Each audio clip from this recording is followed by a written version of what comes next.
Simple റെസിപ്പിയാണ് ചെമ്മീൻ ഉണ്ട. ഈ ഒരു റെസിപ്പിക്ക് വേണ്ടിയിട്ട് ആദ്യം അരിമാവ് ഒന്ന് കുഴച്ചെടുക്കണം. 2 കപ്പോളം. എന്നിട്ട് ആവശ്യത്തിന് ഉപ്പും ചേർത്തിട്ട് ചൂടുള്ള വെള്ളമാണ് ഒഴിച്ചു കൊടുക്കുന്നത്. നല്ല ചൂടായത് കൊണ്ട് തന്നെ നമുക്കിത് കൈ കൊണ്ട് കുഴച്ചെടുക്കാൻ പറ്റൂല. അപ്പൊ 2 കപ്പ് അരിമാവിലേക്ക് 3 കപ്പോളം വെള്ളം ഞാൻ എടുത്തിട്ടുണ്ട്. ചെമ്മീൻ ഫില്ലിംഗ് ഉണ്ടാക്കാൻ വേണ്ടി ഞാനൊരു ബൗളിലേക്ക് കുറച്ച് ചെമ്മീൻ എടുത്തിട്ടുണ്ട്.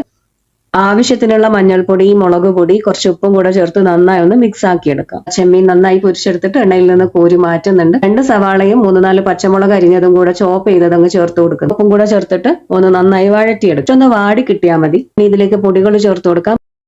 ചെമ്മീനും 1/2 കപ്പോളം തേങ്ങയും കൂടെ ഇതിലേക്ക് ചേർത്ത് കൊടുക്കാം. ഇനി ഇതിലേക്ക് കുറച്ച് കറിവേപ്പിലയും മല്ലിയിലയും കൂടെ അരിഞ്ഞ് വിതറി മസാല ഇവിടെ റെഡി ആയിട്ടുണ്ട്. ആദ്യം ഞാൻ കയ്യിൽ കുറച്ച് ഓയിൽ പുരട്ടുന്നുണ്ട്. ഒരു ചപ്പാത്തിന്റെ വലിപ്പത്തിലുള്ള ബോളാക്കി എടുക്കാം. കൈകൊണ്ട് തന്നെ പരത്തി എടുക്കാം. ഇതിലേക്ക് ഒരു 2-3 ടേബിൾ സ്പൂൺ ഫില്ലിംഗ് വെച്ച് കൊടുക്കാം. ഒരു ബോൾ ആക്കി എടുക്കാം. നന്നായി തിളച്ച് വന്ന പാത്രത്തിന്റെ മുകളിൽ ഇത് വെച്ച് കൊടുത്തിട്ട് ആവി കയറ്റിയെടുക്കാം.